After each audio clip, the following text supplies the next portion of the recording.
Bapak Ibu Guru SD Negeri 2 Wireng, dan yang saya hormati pula tamu undangan dari SD Negeri Rebuk dan SMP 4 Purworejo. Pertama-tama marilah kita panjatkan puji syukur kehadirat Tuhan karena pada siang hari ini kita dapat bertemu di ruangan ini dalam acara diseminasi budaya positif yang akan disampaikan oleh calon guru penggerak Angkatan 9 Kabupaten Purworejo, yaitu Ibu Tria Oktaviana. Sebelum lebih lanjut acara berjalan, akan saya sampaikan terlebih dahulu susunan acara. Yang pertama pembukaan, yang kedua sambutan kepala sekolah, yang ketiga diseminasi budaya positif oleh calon guru penggerak, yang keempat sesi tanya jawab, dan kelima penutup. Demi lancarnya acara, maka marilah kita buka acara pada siang hari ini dengan membaca doa bersama. Saya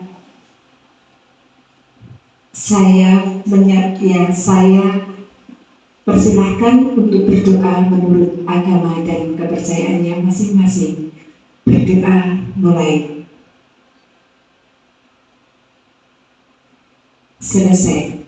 Memasuki acara yang kedua, sambutan oleh kepala sekolah.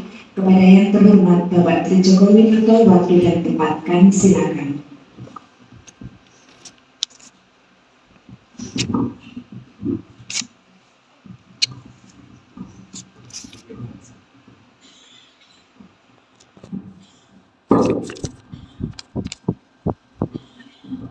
Bismillahirrahmanirrahim. Assalamualaikum warahmatullahi wabarakatuh.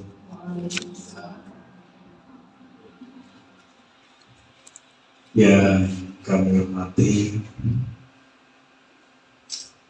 Bapak Ibu Guru SD 2 Wireng, wabil khusus yang hari ini hadir calon guru penggerak Angkatan 9, Ibu Tria Oktaviana. Sebelum saya matur lebih lanjut, mari kita bersama-sama mengikhlaskan hati untuk memanjatkan rasa syukur kita kepada Allah Subhanahu wa Ta'ala, Tuhan Yang Maha Esa, atas karunia-Nya limpahan nikmat sehat dan sempat, sehingga pada siang hari ini kita dapat berkumpul di ruangan ini.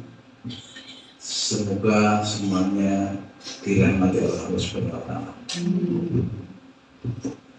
Bapak Ibu yang kami hormati, kami ucapkan selamat datang pada tamu undangan dan narasumber yang hadir di tengah-tengah kita di SD 2 Wireng, dan hari ini akan melaksanakan diseminasi.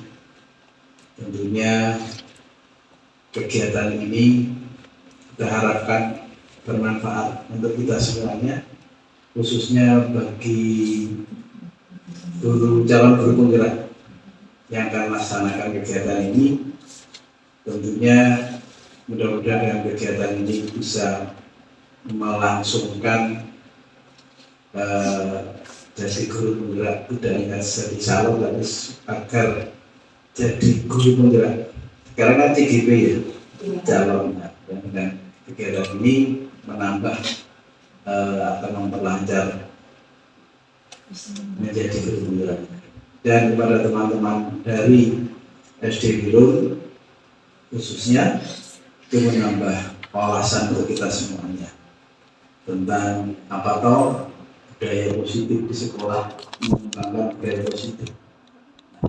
Tentunya hal yang baru kita serap ilmunya, nanti kita terapkan untuk kemajuan di sekolah kita. Dan mohon maaf bila dalam penyelenggaraan ini dengan cuaca yang sangat panas Perlengkapannya tidak mendukung. Jadi ini suasana parasik masih di barang mungkin nanti kelasnya mas. Tapi baru kipas angin, AC tapi kasih. Dan berdoa mudah-mudahan kegiatan ini berjalan lancar dan manfaat untuk kita semua. Mungkin itu saja yang dapat kami sampaikan, dan apa yang akan dipaparkan tentang budaya positif ini saya tak menangkap dulu. Assalamualaikum warahmatullahi wabarakatuh. Bismillahirrahmanirrahim. Alhamdulillahirrahmanirrahim. Hari ini mudah-mudahan berjalan lancar Bapak Ibu ya. Oke. Sebelumnya saya mau menyapa dulu. Selamat siang Bapak Ibu guru yang bersahabat. Selamat siang. Semangat. Terima kasih. Ya, akan membawa energi positif bagi saya. Alhamdulillah Bapak Ibu, pada hari ini dari beberapa hari saya menanti kapan ya datang hari Kamis. Ternyata datang juga Pak. Saya menghadap Bapak Joko. Terima kasih Pak diberikan waktunya. Terima kasih Ibu semua yang terhormat di sini. Sebelumnya kita mau berkenalan dulu ya. Perkenalkan Bapak Ibu, saya Tria Oktaviana. Saya bertugas di SMP Negeri 41 Purworejo di atas gunung sana. Tapi rumah saya di Kutoarjo. Ya. Hari ini saya memenuhi 41 itu kali Gelagah Bu, Kemiri. Terima kasih sekali untuk kakak-kakak saya di tengah kita ini, Bu Yani, Bu Heni, Bu Wayu. Terima kasih support sistemnya. Terima kasih Pak Joko waktunya. Oke Bapak Ibu guru, hebat hari ini. Saya akan memenuhi tugas saya sebagai calon guru penggerak untuk mendesiminasikan. Desiminasi apa sih desiminasi? Desiminasi itu sebenarnya hanya berbagi Bapak Ibu. Berbagi tentang apa yang sudah kami dalami ilmu kami dari awal pendidikan sampai di bulan Oktober ini, di modul ini. Ya, pada hari ini saya akan mendesiminasikan mengembangkan budaya positif dengan tema transformasi pendidikan menuju manusia merdeka.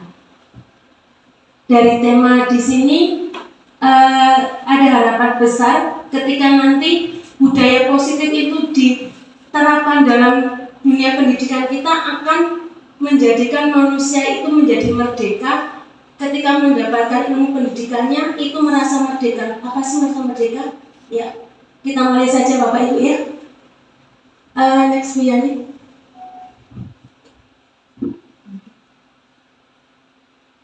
Bapak Ibu guru hebat, hari ini ada satu filosofi dari Ki Hajar Dewantara. Saya akan membacakannya. Kita ambil contoh perbandingannya dengan hidup tumbuh-tumbuhan seorang petani. Dalam hakikatnya sama kewajibannya dengan seorang pendidik. Pendidik itu diibaratkan menjadi seorang petani yang menanam padi, misalnya hanya dapat menuntun tumbuhannya padi.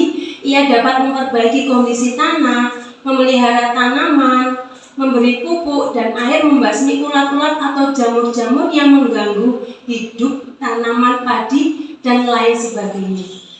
Jadi untuk awalan kita pada siang hari ini, budaya positif kenapa dikorelasikan dengan ada sawah, ada Bapak Ki Hajar Dewantara. Yang kita semua tahu Bapak Ki Hajar Dewantara adalah siapa Bapak? Ibu? Iya, Bapak pendidikan kita, Pak Ki Hajar Dewantara. Jadi kita di sini tidak lepas dari role Bapak Ki Hajar Dewantara. Next please.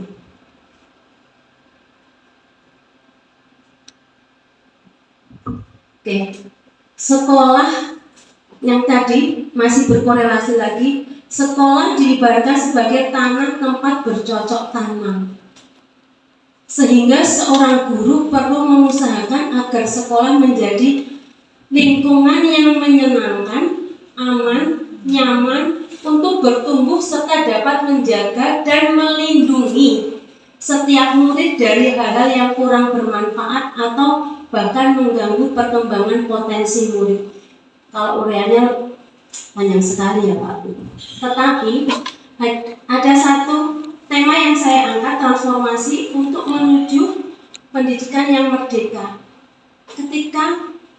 Ketika saya atau kita berada di satu tempat yang diperlukan apa Bapak Ibu? Nyaman. Nyaman waktu.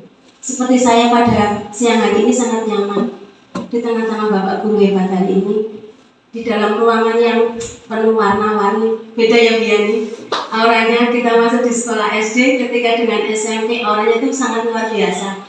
Ada warna-warni, ada pernak-pernik, menimbulkan semangat. Nah, disinilah lingkungan yang menyenangkan, aman, nyaman untuk bertumbuh serta dapat menjaga dan melindungi setiap peserta didik atau semua warga yang ada di sekolah ini. Nah, itu yang kita harapkan nanti akan merujuk apa sih budaya positif ini. Next ini. Oke. Ini gambar.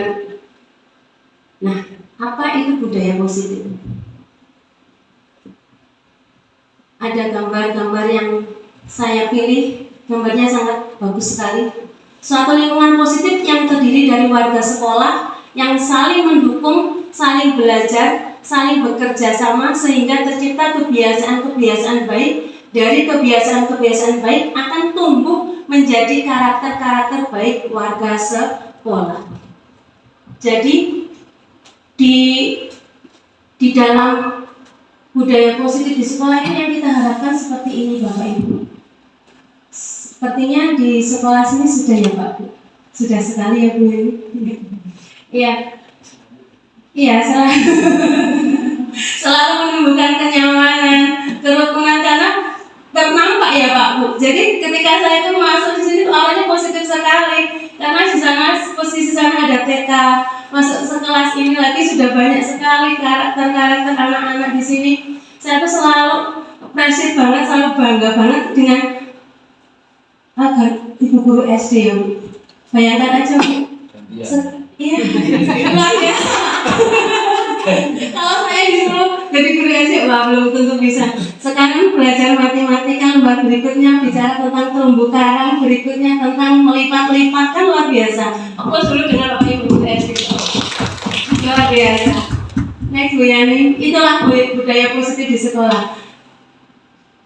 Ya, sekarang saya mau tanya sama Mbak yang masih kamu milenial Bu, belum milenial. Mbak, saya mau tanya ini, harapan sekolah seperti panjenengan apa sih Mbak? Panjenengan ingin punya satu dream, satu impian, is my dream, pokoknya sekolah itu kepengen seperti apa? Mumpung ada Pak Joko Mbak. Ini besok jadi calon guru penggerak Bu. Ya. Nanti didampingi sama Bu Eni untuk mendaftarnya. Ya, sebelumnya terima kasih. Karena dulu dapat saya. Iya, saya Imatul Fatimah, bisa dipanggil Ima. Ya, impian saya, inginnya kalau di sekolah itu, jadi di sekolah itu anak-anak tidak bisa menjadi tempat untuk anak-anak, menjadi wadah untuk mereka menyalurkan bakat minat mereka, tidak hanya dalam hal akademik saja, namun semuanya, baik keterampilan maupun yang lain sebagainya. Jadi dalam kehidupan yang selanjutnya nantinya kan itu juga akan terpakai, akan berkelanjutan untuk mereka. Seperti itu. Luar biasa. Amin. Ya, kalau saya boleh menyimpulkan, sekolah itu kayak rumah ya Mbak. Ya, kita ingin selalu kembali ke rumah, menjadi tempat untuk mengeksplor diri, menjadi wadah. Ketika aku kepingin kembali ke sekolah ketemu Bu Sinten, Ibu Imah, ya.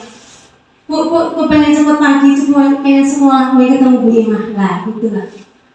Sekolah adalah rumah bagi semua stakeholder atau lapisan yang ada di lingkungan sekolah kita. Oke, bisa sedikit lagi. Kayaknya sudah pada pintar-pintar nih. Iya, luar biasa. Oke, ini tadi masih awalan, tapi ya karena saya dituntut untuk membuat PPT ya Pak. Ini itu diseminasi nanti bisa kita, yuk lanjut seperti itu ya Pak. Oke, materi pada diseminasi ini yang pertama adalah disiplin positif dan nilai kebijakan secara universal. Kemudian teori motivasi, hukum, penghargaan dan restitusi, keyakinan kelas, kebutuhan dasar manusia dan dunia berkualitas, restitusi 5, posisi kontrol dan restitusi segitiga restitusi. Ini semua sudah ada di dalam kelas ini Bapak Ibu. Nanti kita bisa pecahkan satu persatu. Next. Disiplin positif dan nilai kebijakan universal. Perubahan paradigma dari stimulus, respon, dan teori kontrol. Ini Pak Bu, pada teori ini kita sebagai manusia secara universal itu alami ya. Kita sudah memiliki kontrol, posisi kontrol untuk diri kita dan bertahan berada di dunia ini. Kita menyebutnya ini adalah dunia kita, dunia pendidikan. Terkadang, banget sih ternyata jadi guru seperti ini. Nah, iya nggak Mbak? Iya kan Mbak? Betul, sudah ada di titik itu belum? Pak Joko sudah melewati, Bu Eni sudah melewati, Bu Yani sudah, saya akan OTW. Tapi dengan posisi kontrol ini kita bisa kembali pada diri kita secara universal. Kita bisa memposisikan diri kita, bertahan untuk diri kita tetap stay dalam dunia pendidikan ini. Next. Seperti ini Pak, saya menggambarkannya, menganalogikan. Saya punya satu hal yang ada di dalam genggaman tangan saya. Misalnya Bu Wahyu maksa dibuka Bu Tria. No, bukan Bu Tria, tidak.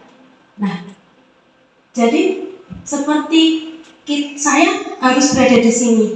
Tetapi di sini sudah banyak sekali OTW apa, tapi saya bertahan untuk tetap berada di dalam posisi kontrol saya.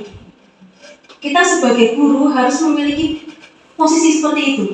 Jadi apapun yang mempengaruhi di depan saya, apapun yang merayu saya, tapi saya tetap mempertahankan posisi diri saya. Kita harus mempunyai itu Pak Bu. Jadi itu memang tidak mudah bagi saya juga. Saya berawal dari kuliah seperti yang ada di sana, calon guru itu mahasiswa dari UNJ Bapak Ibu, sedang penelitian di sekolah kami, terus mau jadi guru, OTW dulu jadi guru GTT, kaum GTT. Saya pernah sekali di situ merasakan luar biasa, nikmat pokoknya. Apalagi saya berada di sekolah negeri yang termasuk kota, di salah satu sekolah negeri di Kota Arjo, itu luar biasa, nikmat sekali Mbak menjadi kaum GTT itu. Kalau tidak mungkin ini Pak Joko tersenyum-senyum, saya jadi gimana gitu.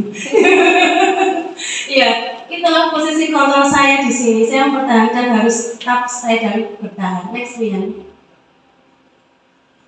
Ya, mau dijawab Pak Bu ya? Apakah Anda atau teman Anda yang membuka kepalan tangan atau mengapa dan alasannya itu tadi saya sudah menjawab itu. Saya tetap berada di posisi kontrol diri saya. Gitu. Next Wian. Ya, ini tetap masih di posisi kontrol tadi. Next. Oke. Perbandingan cara pandang tersebut antara lain, tadi dari posisi kontrol itu ada ego super ego. Di sini ada stimulus dan ada teori kontrol. Kita mencoba mengubah orang agar berpandangan sama seperti kita. Bisa nggak Pak Bu? Kita mencoba mengubah orang agar berpandangan sama seperti kita. Mudah nggak? Bisa. Bisa ya, tapi tidak. Iya. Pagi misalnya gini. Kalau pagi itu idealnya berdiri di sana. Nah, Anda nggak tahu saya tadi ngapain kan? Nggak harus kita, misalnya ini, kita ada waktu kalau di SMP itu ada piket Pak Bu. Wah, jangan itu nggak ngerti kok. Kita tuh kalau emak-emak mau berangkat sekolah itu harus A, I, U, E, O, babi, bu, ya, harus nani, nino. Tapi ini harus dijalankan karena memang kita di satu sisi sebagai marwah kita sebagai guru, satu sisi kita sebagai perempuan yang ada di rumah. Kemudian teori kontrolnya kita berusaha memahami pandangan orang lain tentang dunia.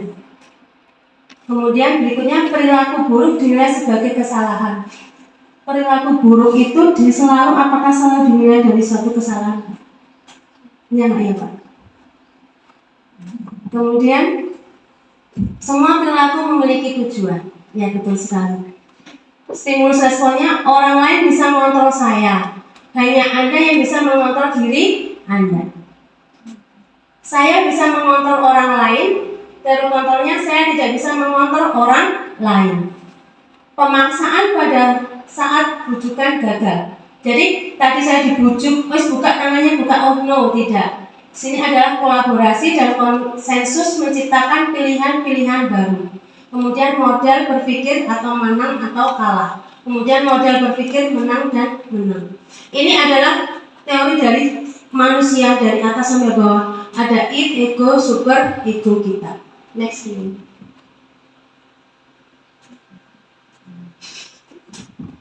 Ini adalah ilusi guru mengontrol murid. Kalau guru itu memang harus mengontrol muridnya nggak sih Pak? Harus ya Pak? Harus dan wajib. Iya, apalagi luar biasa kalau anak SD itu. Pada dasarnya kita tidak dapat memaksa murid untuk berbuat sesuatu jika murid tersebut memilih untuk tidak melakukannya, walaupun tampaknya guru sedang mengontrol perilaku murid. Hal demikian yang terjadi karena murid sedang mengizinkan dirinya untuk dikontrol. Nah, besok Senin pakai topi ya. Topinya ternyata hilang. Itu satu kesalahan. Tapi mereka ada alasannya. Saat itu bentuk kontrol guru menjadi kebutuhan dasar yang dipilih murid tersebut. Apalagi kalau di SD, misalnya kalau guru kelas 3 itu sebenarnya ya pokoknya kalau anak itu biasanya kalau sama guru kelasnya manut sama orang lain nggak bisa manut ya Pak kalau di SD. Banyak nggak Pak? Satu kebiasaan misalnya Bapak mempola di satu kelas dengan guru yang lain belum tentu bisa melakukan gitu nggak sih Pak kalau anak SD? Tanpa terasa. Iya. Tanpa terasa. Iya, tanpa terasa. Misalnya kalau sama Bapak guru kelasnya itu manut sekali. Terus Bapak guru kelasnya pas izin, kemudian diganti dengan yang lain. So kadang berlari-lari yang anak-anak.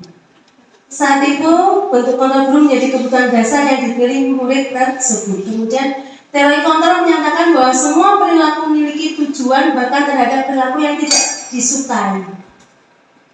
Kita wajib sekali menyadari hal ini Pak Bu. Teori kontrol itu. Yang terakhir adalah memahami pandangan orang tentang apa yang mereka inginkan dan apa yang mereka lakukan. Setiap orang memiliki tujuan tertentu. Jadi semua hal yang dilakukan guru untuk mengontrol muridnya pasti dengan ada satu dasar dan tujuan. Seperti itu. Next dia. Ilusi bahwa semua penguatan positif, efektif dan bermanfaat itu masih tadi sama. Next. Boleh lagi langsung ke rekaman itu. Ini teori penjabarannya Pak Bu. Nanti misalnya Pak Joko memerlukan PPT-nya saya kirimkan ke Bapak. Ya, next. Apa makna disiplin? Kalau saya ada satu kata disiplin. Disiplin itu dalam pikiran Bapak Ibu itu apa sih Pak? Disiplin. Disiplin. Satu kata disiplin itu apa? Lebih merangkumnya Pak Bu. Disiplin. Iya, patuh, taat. Ya, disiplin itu pasti patuh, taat, sabar. Ya, tapi tentunya tidak, Pak. Nanti kita lihat. Apa makna disiplin? Berasal dari bahasa Latin yaitu disiplina, yang berarti belajar sebenarnya. Disiplin itu bukan hanya taat, patuh, tetapi belajar. Kata disiplin juga berasal dari akar kata yang sama dengan disiplin atau murid atau pengikut. Saya setelah mengikuti pendidikan itu berpenggerak, oh ternyata disiplin itu bukan hanya sekedar taat, patuh, sabar ya. Ternyata ada proses belajar, yaitu apa yang dihargai dan apa yang harus apa kepatuhan dan apa yang harus kita kontrol dan kita menghargai. Next. Ini Pak Bu, saya mau tanya, setuju apa tidak? Hukuman dapat mendisiplinkan murid atau anak. Yang kedua, pemberian hukuman dengan hal positif seperti membaca atau membersihkan halaman sekolah dapat meningkatkan disiplin anak. Yang ketiga, memberi penghargaan dapat meningkatkan motivasi belajar pada anak. Saya ingin mendengar pendapat Bapak Ibu. Dari ketiga poin ini, apakah Bapak Ibu setuju atau ada yang tidak setuju, Pak? Sementara setuju. Setuju. Oke. Yang ketiga, Bapak Ibu, memberi penghargaan dapat meningkatkan motivasi belajar pada anak. Setuju nggak sih, Pak? Ketika itu kan semuanya kita melakukan. Iya, kita melakukan itu ya. Sementara. Iya, sementara setuju. Oke. Yang next. Oke, kita perhatikan ini Pak, sekedar rekaman ada video.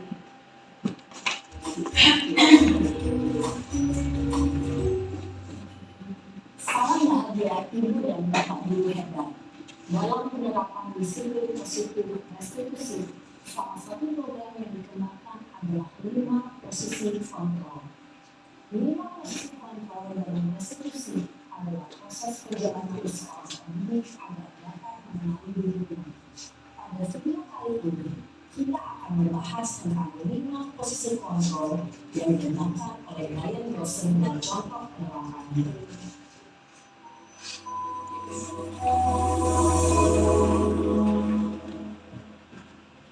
5 posisi kontrol itu adalah 1. Posisi menghukum, 2. Posisi membuat dosa yang bersalah, 3. Posisi tenang, 4. Posisi pemantau atau monitor, dan 5. Posisi manajer. Untuk lebih memahami kelima posisi tersebut, mari kita saksikan kasus nyata yang terlambat hadir 20 menit di sekolah dan melihat bagaimana kelima posisi kontrol dalam menghadapi masalah tersebut.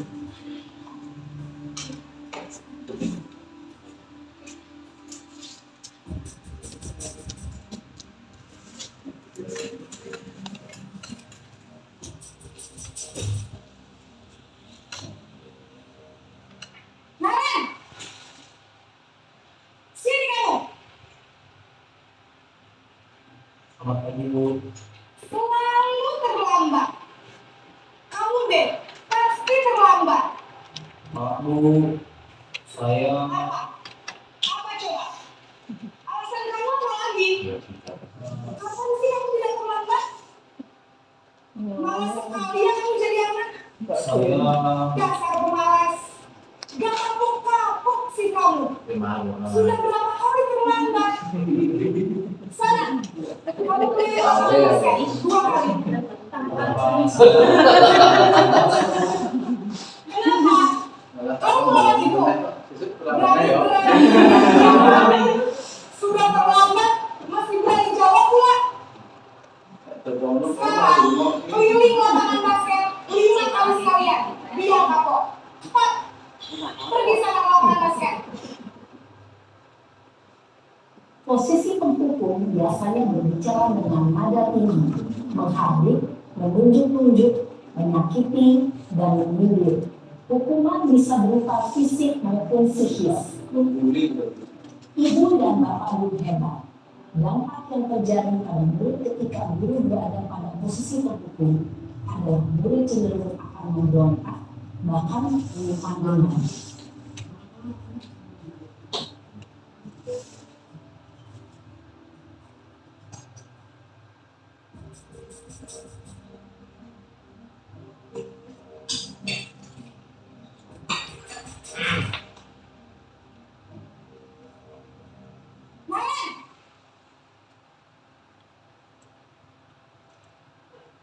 Selamat pagi, Bu. Naren, kamu kenapa terlambat lagi, nak? Ya Tuhan, Naren. Kamu senang ya bikin ibu susah ya? Kalau kamu terlambat lagi, nanti ibu yang ditegur bapak kepala sekolah, nak. Disangka ibu tidak bisa membina kamu. Duh, gimana ini? Maaf, Bu. Duh, Gusti Naren. Kamu suka ya kalau ibu tegur bapak kepala sekolah? Terus, sekarang ibu harus tulis apa ini di buku absen? Ini kamu sudah sering terlambat loh. Ibu harus apa coba? Maaf, Bu. Maaf sekali. Ya sudah, lain kali jangan bikin ibu susah lagi ya nak ya. Ibu tidak akan kuat lagi kalau kamu gini terus. Bisa jantungan kalau ibu tegur bapak kepala sekolah. Sekarang cepat ke kelas. Maaf ya, Bu. Maaf sekali. Posisi pembuat rasa bersalah berbicara dengan nada tenang, cenderung lembut. Namun kata-kata yang diutarakan membuat murid merasa menjadi orang yang gagal, memandang buruk dirinya sendiri, merasa tidak berharga, dan tidak sanggup membahagiakan orang lain. Ketika guru mengambil posisi pembuat rasa bersalah, murid akan menganggap dirinya yang bersalah dan ia akan menyimpan emosi negatif tersebut di dalam dirinya.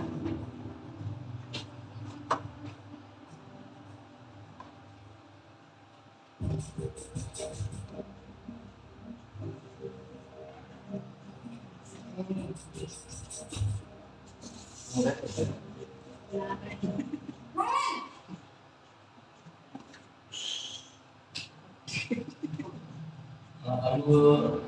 Wah, sudah jam berapa ini nak? Terlambat lagi ya sayang. Iya, Bu. Habis ibu saya lupa membangunkan saya, Bu. Kamu malah menyalahkan ibu kamu. Kamu bukannya anak yang larinya paling kencang. Kok terlambat sih? Iya, Bu. Saya memang terlambat bangun tadi. Jadi, biarpun saya lagi kencang, tetap nggak kencang, Bu. Ya sudah sayang. Nanti lain kali kencang lagi ya. Biar gak terlambat lagi. Bikin senang ibu. Demi ibu. Bisa kan? Bisa lah, Bu. Ya sudah sana masuk kelas. Ibu beresin urusan absen kamu. Kamu ini ada-ada saja.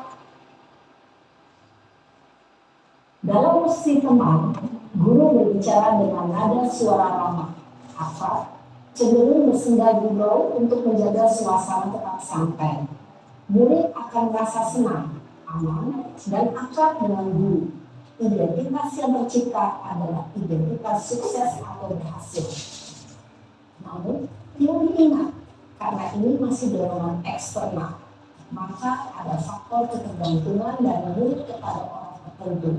Di sini guru absennya, sehingga di lain waktu murid bisa berperilaku baik, namun hanya kepada orang-orang tertentu saja.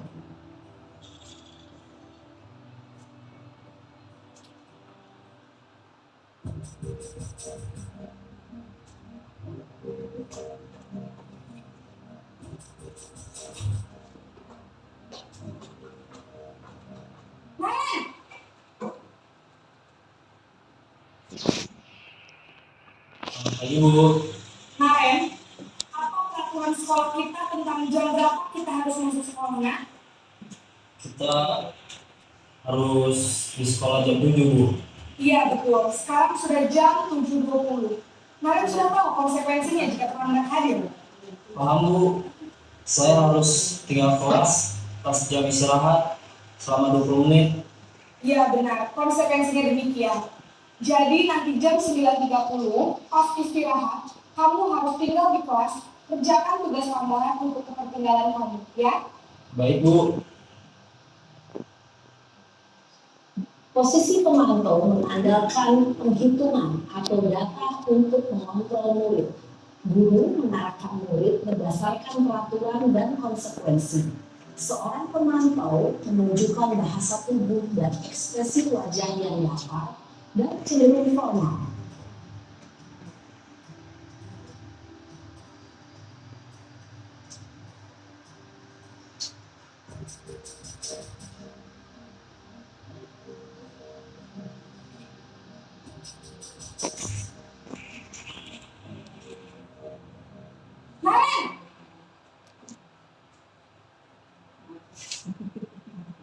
Selamat pagi Bu. Selamat pagi, Naren. Maaf Bu, saya terlambat. Iya, sekolah masuknya jam 7, sekarang sudah jam 7.20. Jadi sekarang bagaimana ini, Naren? Maaf Bu, saya lupa soal saya semalam. Baiklah, menurut kamu, keyakinan sekolah yang mana yang perlu kamu tingkatkan? Menghargai diri sendiri dan orang lain mungkin ya Bu. Setuju. Jadi, apakah Naren meyakini prinsip saling menghormati tersebut? Iya Bu, saya meyakininya. Apakah Naren bersedia memperbaiki masalah keterlambatan ini? Bersedia Bu. Bagaimana kamu akan memperbaiki masalah keterlambatan ini? Saya akan coba untuk tidak lupa menyetel alarm saya Bu. Baik, kalau dari komentar kamu di rumah, ada orang yang kira-kira bisa bantu mengingatkan ya? Ada Bu. Kata saya, tapi dia tetap Oh, di sini selain saya mah ada ibu saya. Baik, jadi yang mengingatkan Naren adalah Kak Emma dan Ibu Adia. Kira-kira akan mulai saya alarm apa nih, Naren? Setelah pulang sekolah akan segera saya lakukan. Baik, jadi Naren akan saya alarm untuk bangun besok pagi dan akan diingatkan oleh kakak dan ibu Naren ya. Ada lagi yang mungkin perlu dilakukan, Naren? Agar tidak terlambat dulu lagi. Tidak ada Bu. Baik, Naren. Terima kasih untuk kerjasama kamu. Sekarang kamu perlu kembali ke kelas untuk belajar. Baik Bu, terima kasih. Posisi manajer adalah posisi kontrol yang disarankan untuk membimbing murid memiliki sikap disiplin yang positif, yaitu murid yang mandiri, bertanggung jawab, dan dapat memecahkan masalah. Tujuan dari posisi ini adalah agar murid dapat berefleksi atas tindakannya. Guru akan lebih tulus memberikan pertanyaan-pertanyaan bermakna, sehingga membuat murid dapat belajar dari kesalahannya dan mencari sebuah solusi untuk menyelesaikannya. Ibu dan Bapak guru hebat, setelah mengamati adegan kelima posisi kontrol tadi, kira-kira posisi mana yang paling ideal? Posisi mana yang dapat menunjang motivasi intrinsik murid? Ya, tentu posisi manajer. Posisi ini memang posisi ideal yang ingin dituju setiap pendidik. Pada posisi inilah, guru dapat menerapkan disiplin positif yang berpihak pada murid, yang memerdekakan murid. Perjalanan seorang pendidik tentunya tidak mudah untuk sampai pada posisi seorang manajer.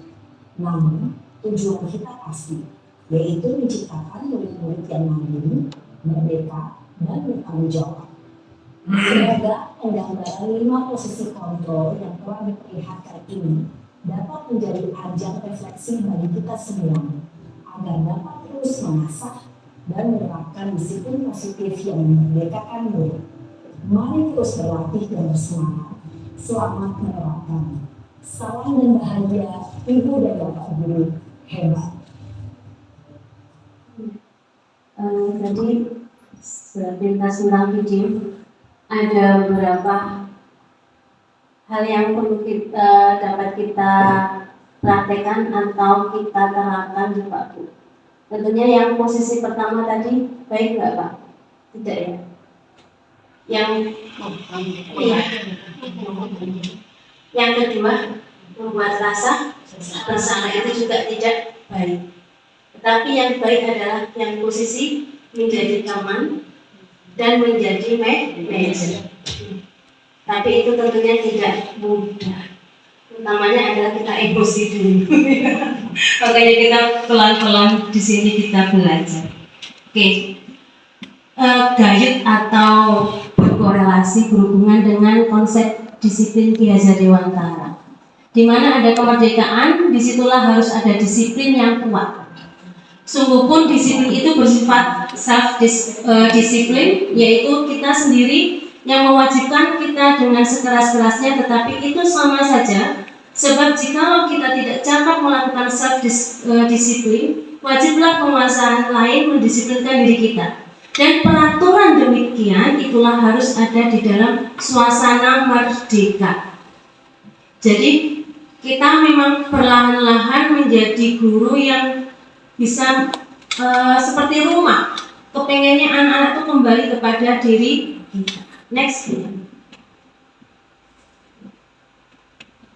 Ini masih kutipan-kutipan dari Ki Hajar Dewantara. Bisa lanjut.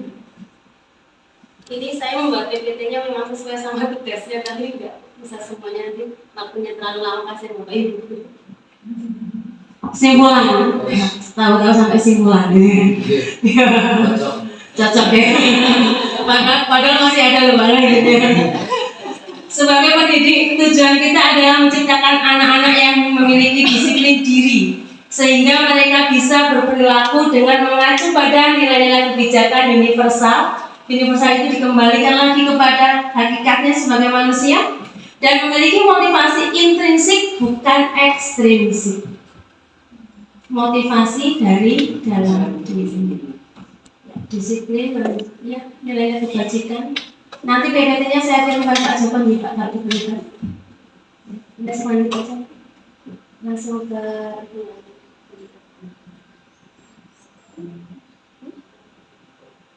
ya. Teori motivasi, hukuman, penghargaan, dan restitusi. Ini yang tadi pertanyaan tadi Pak Joko tadi.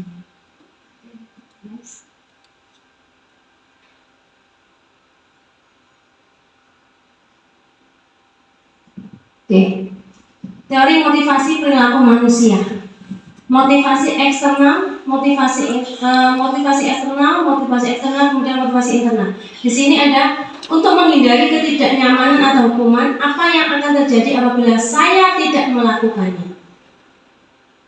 Turun ke bawah lagi, sebagai manusia itu untuk mendapatkan imbalan atau penghargaan orang lain atau institusi, apa yang akan saya dapatkan jika melakukannya.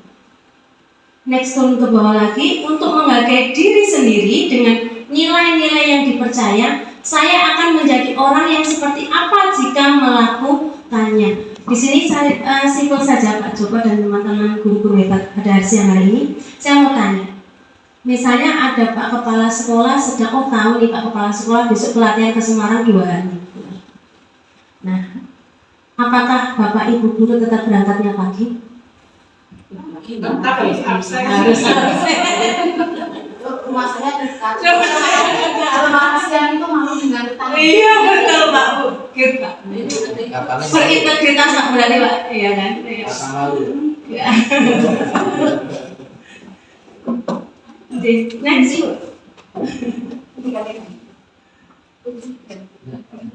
Next lagi.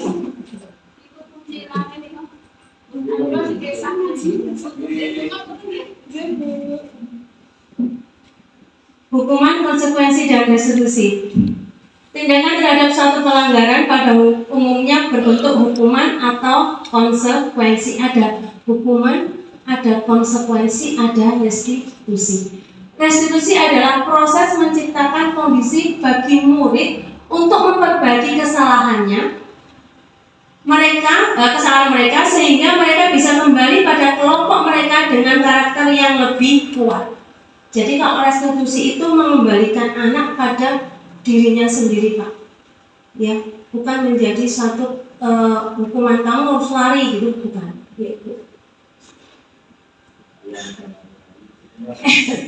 Kamu nggak pakai topi lari keliling lapangan 2 kali. Perbedaan. Ada perbedaan hukuman dan konsekuensi. Kalau hukuman sesuatu yang menyakitkan harus terjadi. Tapi kalau konsekuensi sesuatu yang terjadi, memang konsekuensinya seperti itu, gitu kan? Kemudian hukuman membuat anak tuh sakit, biasanya fisik maupun hatinya tuh sakit terus kan.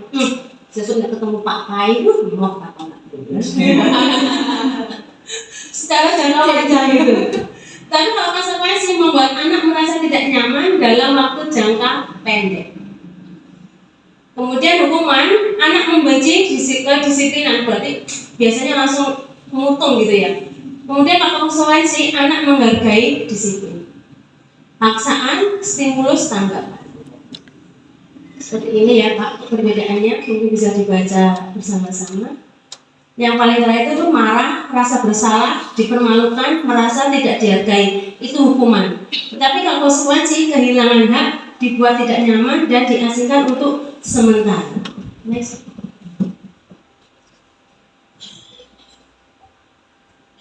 Next.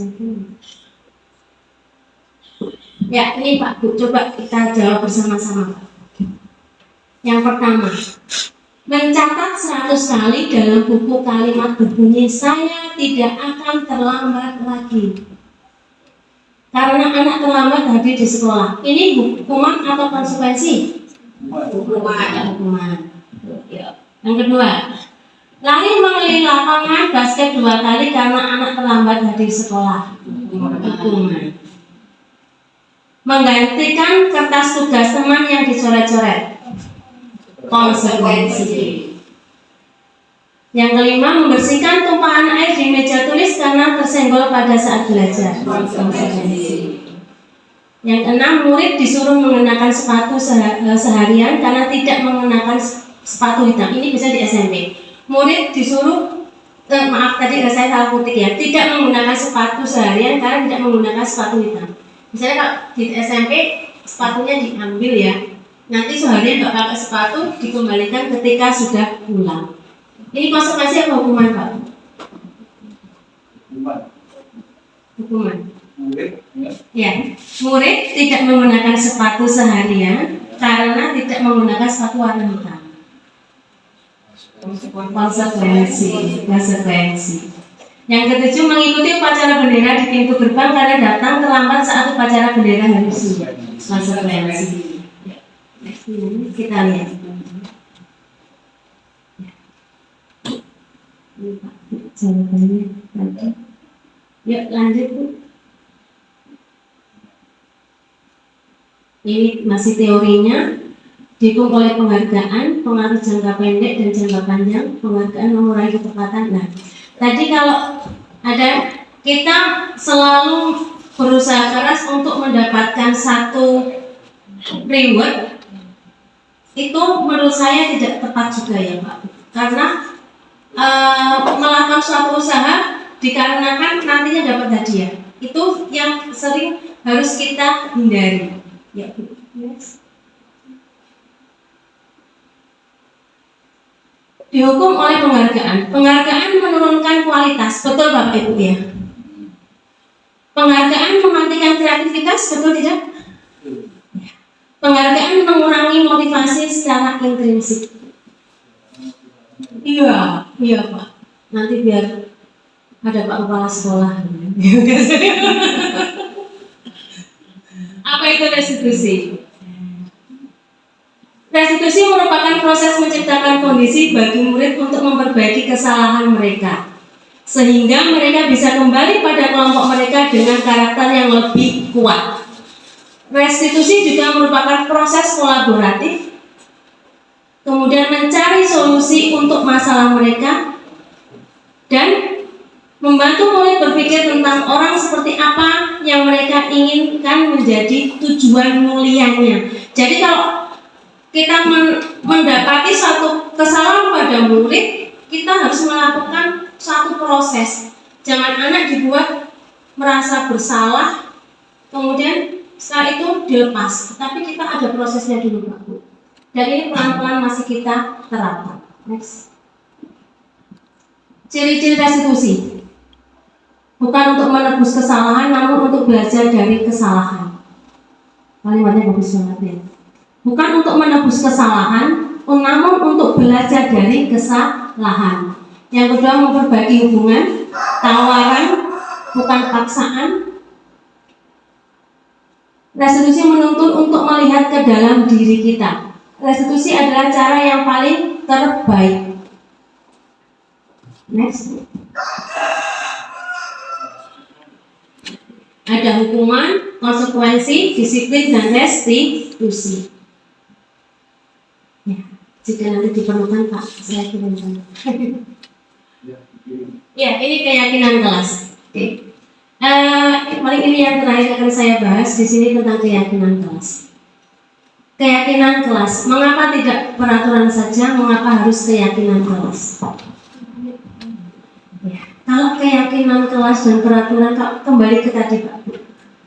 Kalau anak ini peraturan, kamu disiplin bla bla bla, itu sekarang di kurikulum Merdeka ini, di Merdeka ini agak sedikit pelan-pelan dihindari, tetapi kita membuat keyakinan kelas.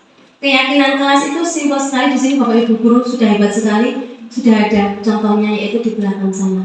Senyum, salam, sapa, saling, sopan, dan santun. Itu saja Pak. Langsung bisa praktek ini Bu Eni. Keyakinan kelasnya sudah ditempel. Itu yang disebut keyakinan kelas. Yang harus kita lakukan adalah setelah ini, disiplin di sekolah atau budaya disiplin itu seperti apa? Budaya positif itu seperti apa? Mengubah dari peraturan menjadi keyakinan kelas. Hanya itu saja dari materi hari ini Pak. Ya, next. Sudah. Contoh keyakinan kelas sama seperti itu. Setiap anggota kelas perlu belajar, setiap anggota kelas perlu senang, selalu bersikap positif, percaya dan menghormati orang lain serta barang miliknya, berkomitmen terhadap tugas, kemudian senantiasa membantu. Ini yang harus kita terapkan di dalam materi diseminasi saya, yaitu saya berusaha mengajak kita semua Bapak Ibu guru hebat untuk mengubah dari peraturan kelas menjadi keyakinan kelas seperti ini Pak. Yaitu harus dilakukan. Budaya positif itu ada di lingkungan positif, keyakinan kelas dan peraturan kelas. Untuk dari peraturan kelas itu naik ke sana Pak Bu, menjadi budaya positif dan menjadi keyakinan kelas. Ini lingkaran hijaunya itu yang harus kita jalankan.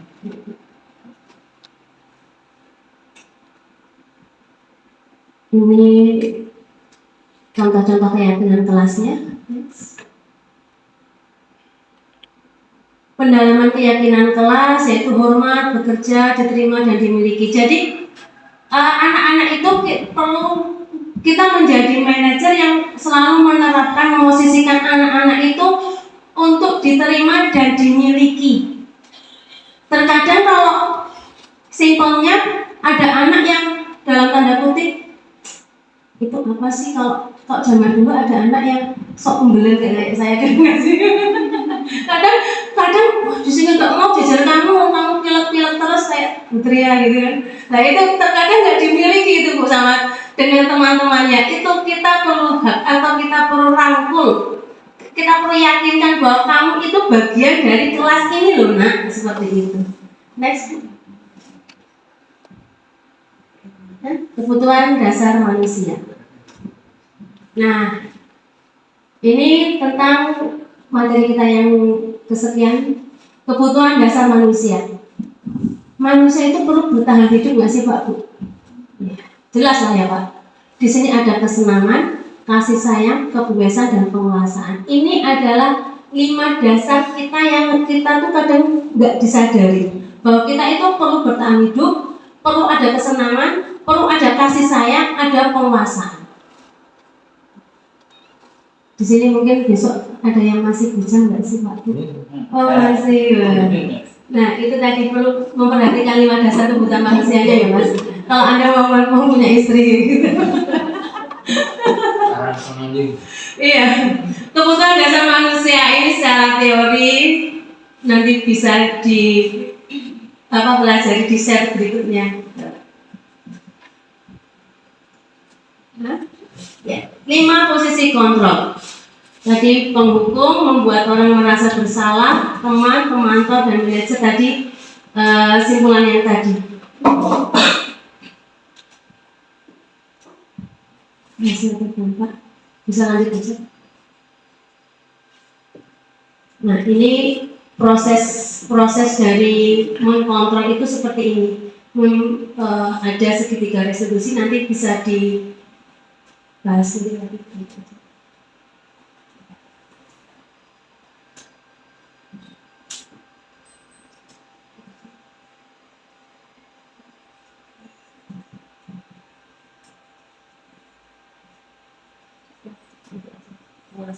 Ya, ini terakhir Pak, yang samakan ya dengan yang dibuat di kelas ini. Kesepakatan kelas yang saya buat di sekolah saya, kebetulan saya wali kelas 9C, yaitu yang pertama selalu menjaga kebersihan, disiplin dan tepat waktu, saling tolong menolong, berbicara dengan sopan dan saling menghormati. Sudah? Dan next slide. Ya, terima kasih, salam dan bahagia, semoga bermanfaat. Terima kasih untuk hari ini. Salam untuk Bapak Guru hebat. Assalamualaikum warahmatullahi wabarakatuh.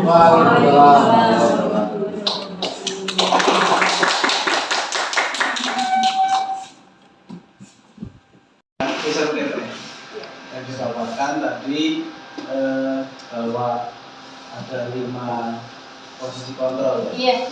Ada hukum. Iya. Yang dampaknya seperti ini, terus merasa bersalah, membuat orang merasa bersalah, kemudian menjadi teman dan manajer. Ya. Itu yang pertanyaan saya, ketika guru-guru itu melakukan yang misalkan menghukum, membuat orang merasa bersalah, kan tujuannya juga agar anak sadar akan aturan itu kan. Nah, pertanyaan saya, bagaimana mengembalikan anak-anak yang sudah mendapatkan hukuman, yang sudah mendapatkan artinya ketika menghukum Pak ya masih merawat mukanya aja garam. Itu kan membuat luka anak. Itu pertanyaan saya tadi merevisi, rehabilitasi. Seperti apa barangkali nanti penembus dosa tapi ya terima kasih Pak Joko. Tapi sudah saya tutup, nggak apa-apa ya Pak. Bapak Guru, Ibu Guru ya, pertanyaan Pak Joko itu bagus sekali. Bagaimana mengubah atau membuat anak itu melupakan sisi masa lalunya yang sudah dilakukan ketika melakukan satu kesalahan itu ya Pak. Maksudnya biar ketika nanti mungkin ketemu sama Bu Ima atau ketemu sama Pak Iwan gitu nggak sakit hati. Kalau untuk diri saya Pak, yang saya lakukan ketika itu tadi semua kan teori sih Pak, teori yang ternyata sadar saya itu salah, harus seperti ini. Tetapi yang akan saya lakukan adalah Pak Bu, ketika saya menyelesaikan satu kasus itu, pertama pastinya kita memosisikan sebagai manajer. Kamu tahu bahwa yang ada di depanmu adalah gurumu, pasti akan dimarahi bla bla bla. Kemudian setelah itu Pak, kalau sebelum saya ikut guru penggerakku sudah saya lakukan, itu saya selalu mendekati Putri minta maaf ya, seperti itu. Jadi kalimat terakhir yang saya lakukan untuk anak-anak saya, selalu saya bilang, Putri minta maaf, kamu sakit hati, kamu maafkan nggak? Saya belum membolehkan anak itu berdiri atau kembali ke kelas sebelum menjawab itu Pak. Tetapi kalau pertanyaan Pak Joko yang tadi harus terlanjur terus gimana coba? Nah, yang perlu dilakukan oleh Bapak Ibu Guru adalah satu, membuat waktu khusus atau jam-jam khusus untuk kalau di SMP itu atau di kelas yang besar ada namanya kelas happy atau kelas untuk sharing Pak. Dikumpulkan anak-anaknya, mungkin yang kelas 4, 5, 6 gitu Pak, yang sudah sering kita lakukan ke sana, kemudian dibuat untuk sharing. Untuk satu hari, one day, one happy. Kemudian one day, one happy itu satu hari, satu bahagia, satu kata untuk saling meminta maaf. Kita tidak usah segan menjadi orang tua yang selalu minta maaf kepada anak-anak. Insya Allah itu akan terlewati Pak. Sedikit cerita, sedikit sharing juga berbagi. Saya Pak Bu, pengalaman mengajar saya ketika saya menjadi kaum GTT itu luar biasa Pak. Saya juga ngajar di SKB. SKB itu kejar paket di Semaung sana. Di sana saya juga ditugaskan mengajar di LP anak. Saya pernah mengajar di LP anak. Di LP anak itu saya menemukan suatu hal yang luar biasa. Ketika di situ fase pertobatan benar-benar dijalankan, kamu pasti menjadi orang yang baik. Tetapi kalau ada fase berkelanjutan kejahatannya, berarti maksudnya kerusakan banget. Ya, itu memang betul Pak. Di LP anak itu hati saya itu pertama hancur, terpukul sekali. Karena ada kalau di LP anak kan usia di 17 tahun ke bawah Pak Bu. Jadi ada anak yang kejar paket A ada, paket B ada, paket C ada. Itu sudah melakukan suatu kesalahan di hidupnya yang luar biasa. Tetapi yang bertobat juga banyak. Yang kejar paket C itu karena hukumannya hanya berapa tahun ya, waktu itu 1,5 tahun atau 2 tahun. Setelah itu bisa lolos selesai masa hukuman, masa reses itu daftar Kemenkumham Pak. Si anak itu karena betul bertobat si anak itu, alhamdulillah keterima Bu. Selang setahunnya jaga temennya. Iya, itu ada Pak, betul luar biasa itu ada. Kemudian ada yang mendaftar di universitas juga ada yang jadi pegawai apa juga ada yang jadi satpam itu banyak sekali. Tetapi ada juga beberapa anak yang berkelanjutan ke Nusa Kambangan karena yaitu fase pertobatannya tidak terlewati. Nah itu lagi. Gayut dengan itu tadi Pak Joko, mungkin kita juga ada harus fase pertobatan menjadi seorang guru atau seorang orang tua yang mau meminta maaf kepada anak-anak kita. Hanya itu yang bisa saya jawab. Mudah-mudahan bermanfaat. Kalaupun ada pertanyaan selanjutnya, next di lain waktu. Terima kasih. Saya tutup kembali. Ada pertanyaan lagi? Oh, silakan. Terima kasih. Nanti PPT-nya saya share ke Pak Joko jika diperlukan. Ya, Silo. Oh ya, Silo, mohon maaf. Yang sebelah sini saja. Apa yang tadi Bu Ima sudah mengikuti diseminasi saya. Apa yang Ibu rasakan untuk hari ini? Ya, sebelumnya terima kasih. Yang saya rasakan setelah mengikuti diseminasi hari ini, saya merasa mendapatkan tambahan ilmu dari Ibu Tria Oktaviani terkait dengan Ibu Tria Oktaviana terkait dengan budaya positif di sekolah. Nah, di mana sebelumnya mungkin masih ada apa ya, guru yang menghukum siswanya itu karena ingin mengingatkan siswanya juga bukan bermaksud ingin benar-benar membuat mereka sakit atau bagaimana. Yang selanjutnya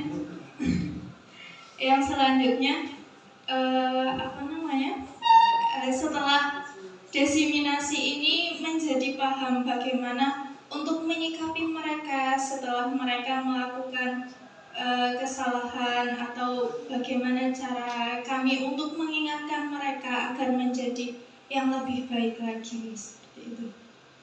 Terima kasih.